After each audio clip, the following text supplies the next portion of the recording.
Hello, I would like to introduce you to my friend Per Saxvik. He is a Norwegian-born engineer who moved to Canada in 1954, and he worked most of his life to fix a problem that had been created in the early 1900s. In the next few minutes, he will explain in detail what he did, and I hope you will enjoy the opportunity to get to know him a bit and to learn about his work. My name is Per Saxvik from West Vancouver, BC, Canada. I worked as a project engineer and later as chief engineer for the International Pacific Salmon Fisheries Commission, IPSFC, from 1955 to 1985. After that, I was transferred to the Department of Fisheries of Canada, DFNO, where I worked as a senior project engineer until my retirement in 1991. Adult 4-year-old salmon return from the ocean and swim upriver in the fall to the place where they were hatched. The females deposit their eggs into gravel riverbeds where they are fertilized by male salmon. After this, the adult salmon die on the spawning grounds. Eggs grow into elephants, which remain in the gravel beds, feeding from the attached yolk sac. The following spring, fry are able to swim to a nearby lake to grow. They stay in the lake for a year. On a smolt, they swim to the ocean where they live another 2 years before returning to spawn. As fry and smolts in the river and the lake, they feed mainly on aquatic insects. Once they reach the ocean, they mainly feed on plankton, organisms living in the ocean. Impact of railway construction. Only 77 years after Salmon Fraser reached the Pacific coast, the Canadian Pacific Railway was completed in 1885 from east to west, down the Fraser to the Pacific Ocean. Most of the railway construction through the Fraser Canyon was accomplished by blasting and excavation of rock. Much of this rock was dumped into the river. It was known even then that salmon had difficulties passing upstream through the canyon, particularly at Hell's Gate, about halfway in the Rocky Gorge. Only the stronger salmon were able to migrate up through the canyon and beyond to their spawning streams. In the picture to the right, you can see how the salmon are struggling, bunching up to get through the narrow passage of Hell's Gate. 1914 Hell's Gate rock slide. During the construction of the Great Northern Railway, later called CNR, in 1914 a huge rock cliff collapsed into the river at Hell's Gate. More than 100,000 cubic yards of rock, some as big as houses, fell into the river. The river was narrowed to about 1/3 of the original width, and the resulting rapids made it near impossible for salmon to swim upstream. With such a catastrophe, it was soon clear that the salmon run expected to arrive the following summer would not make it upriver. In the top picture, you see what the river looked like at Hell's Gate before the slide. If you look closely, you can even see the caribou trail that was used by the prospectors during the gold rush in the late 1800s. It was the only road from Hope to Lytton and beyond. In the bottom picture, you can see what the same spot looked like after the disastrous collapse of the railway tunnel in 1914. The summer following the rock slides, some efforts were undertaken to help the fish overcome the obstruction of the blockage in the river.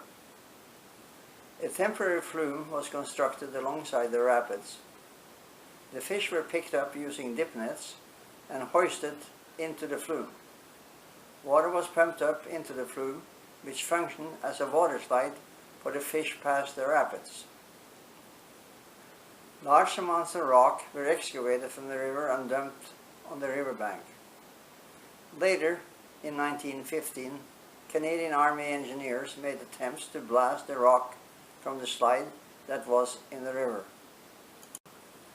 Between 1915 and 1937, nothing was done other than a brief study by 5 engineers commissioned by the federal and provincial governments. There was no action taken. In 1937, the Canadian and U.S. governments initiated the creation of the International Pacific Salmon Fisheries Commission. Canadian and U.S. engineers looked at the information gathered over the years and concluded that fishways should be constructed.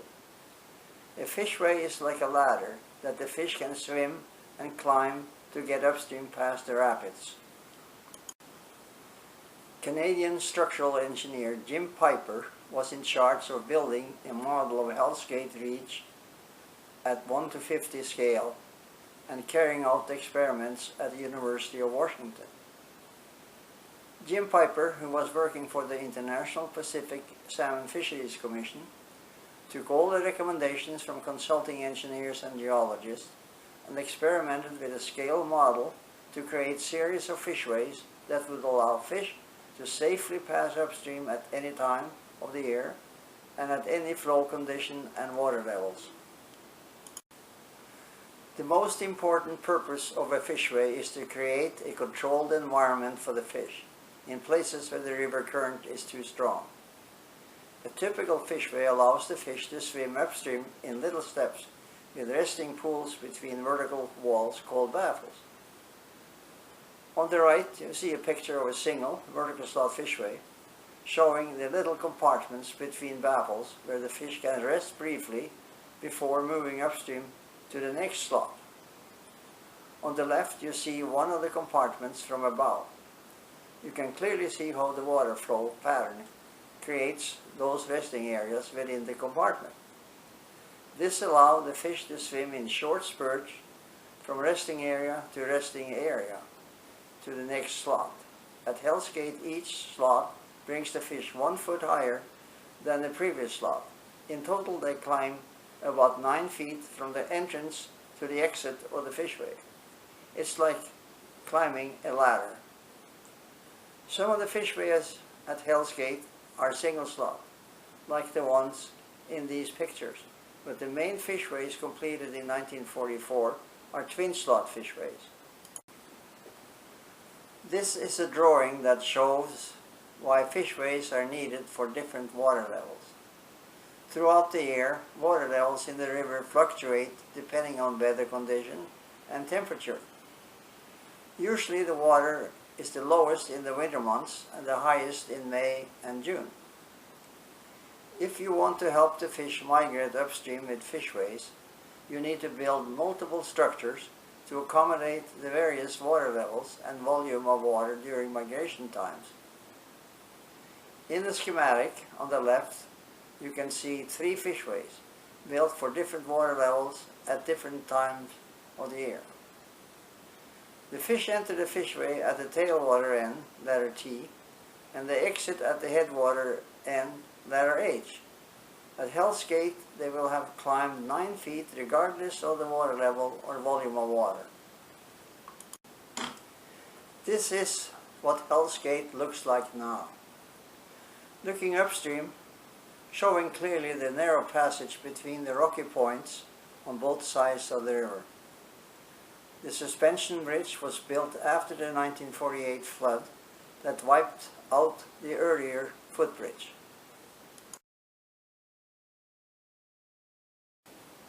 Here you see a detailed overview of all fishways that were built at Hell's Gate between 1944 and 1994, as well as the location of the railways on both banks, the suspension bridge, and the aerial tram. The main fishways were completed in 1946, A and G. All of the fishways were built between 1947 and 1994.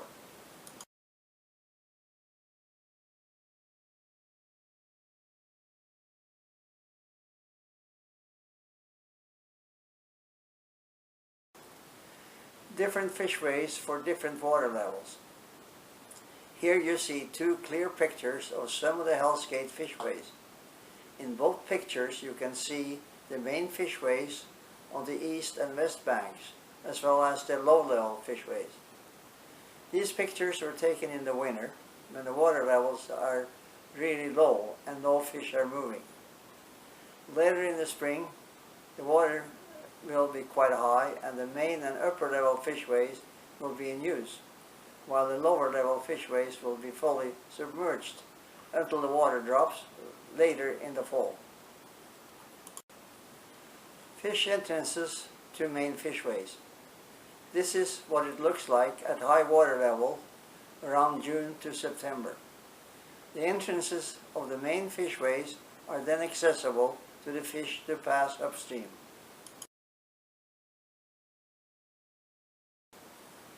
Artificial lighting to aid fish passage. In 1985, at very low water levels, it was observed that salmon were delayed and blocked by darkness. 2 years later, experiments determined that artificial lights helped the salmon during nighttime hours to migrate up past Hell's Gate. DFNO now have installed similar lights in many other locations. A spawning channel provides protected environment where the water flow can be controlled and the eggs and young fish are protected from the elements and from some natural and other disasters like floods, etc. In the picture on the right, you see where water flows from Nadina Lake via a tunnel into the spawning channel. The fish swim up the Nadina River and enter the spawning channel at the fish entrance.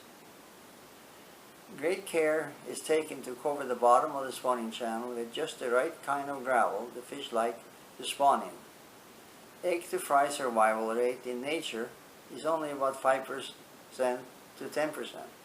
The spawning channel with the controlled conditions is so safe that close to 80% of eggs will hatch into fry. Hell's Gate was just the beginning. After the success of the Hell's Gate Fishways, other projects were undertaken to help the salmon navigate difficult reaches in the Fraser River system. Prior to the rock slide in 1914, millions of salmon returned to spawn in the Fraser River and tributaries. After the rock slide, only about 1,000 salmon made it through. With the construction of fishways and spawning channels, the salmon populations have been restored to near historic levels and are now again an important part of British Columbia's economy.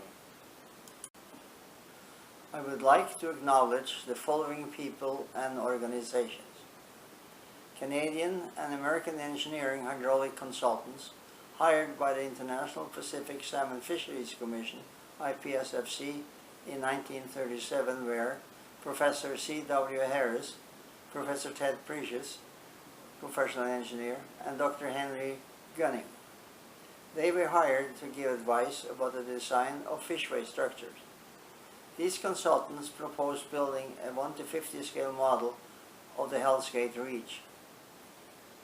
IPSFC hired Canadian civil hydraulic engineer Jim Piper at the University of Washington in Seattle to build this scale model and carry out experiments. His work resulted in the development of vertical single and twin slot fishway structure, now known around the world as the Hell's Gate fishway structures. The Commission's senior professional engineers in charge of design and construction, who in succession became chief engineers, were Milo Bell, Roy Jackson, Alex C. Cooper, Fred Andrew, and Per Saxvik. By agreement between Canada and the USA, the Commission was dissolved in December of 1985, and Per Saxvik, as the last chief engineer, was transferred with his staff to the Department of Fisheries and Oceans, DFNO, to continue the work of design and maintenance of the fishways in the Fraser River system. Well, I hope you enjoyed this video, and I would like to encourage you to visit Per's website, saxvik.ca. You will find lots more information there. You can also write him an email if you have questions or comments.